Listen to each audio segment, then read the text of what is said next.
This is a tutorial on how to configure an anchor system for a small boat. The anchor will double as a depth probe, and if you're like me and don't have a depth finder, this will really come in handy. The problem with small inflatable boats is that there isn't much room for an anchor pulley system or a depth finder, so room really becomes a luxury. The other thing inflatable boats lack is a tie-in point for anchors. This is a system I came up with to remedy these issues. So here's the plan. I'm going to create loops in the anchor rope at 5-foot increments. This way, when I'm lowering the anchor, I can read the depth at which I am at. In addition to this, I thought it would be a useful idea to mark off the 10, 20, 30, and 40-foot lengths on the rope for quick reading. So here's what you'll need. A rope at any length. In my case, I'm using a 50-foot rope. A large carabiner.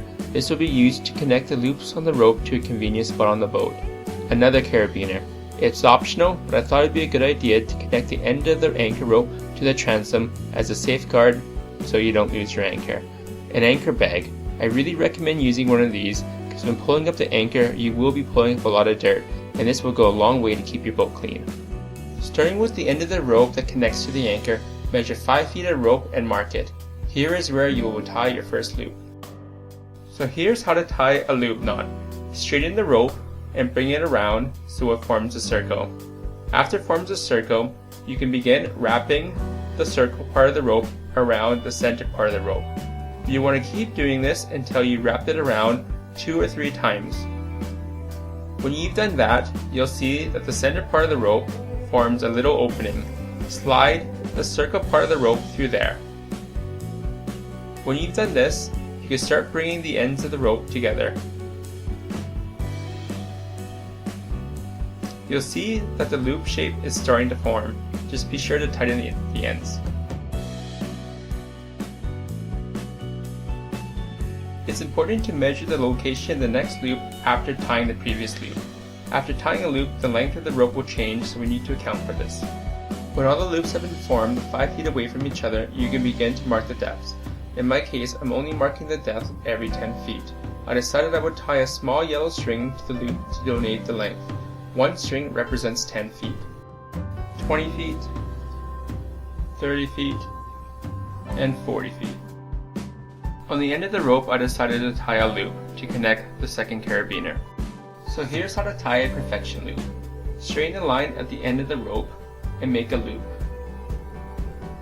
Take the piece of the line and wrap it around your finger, and then wrap it around again. Take this piece of the line there that I'm pointing to and pull that through the loop.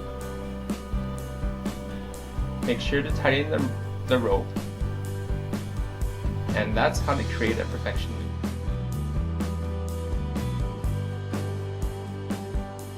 Next, you can connect the carabiner.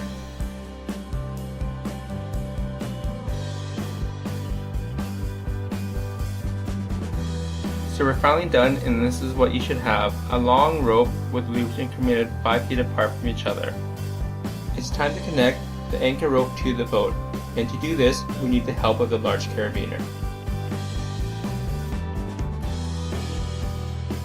Now we just need to connect the other end of the carabiner to the boat, and as you can see, you can connect it anywhere, and every boat's different, so find a place in your boat where this fits nicely.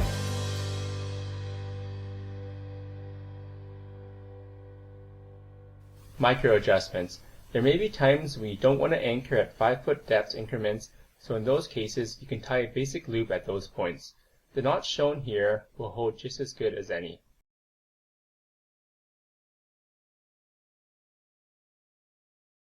Connect the carabiner as you normally would.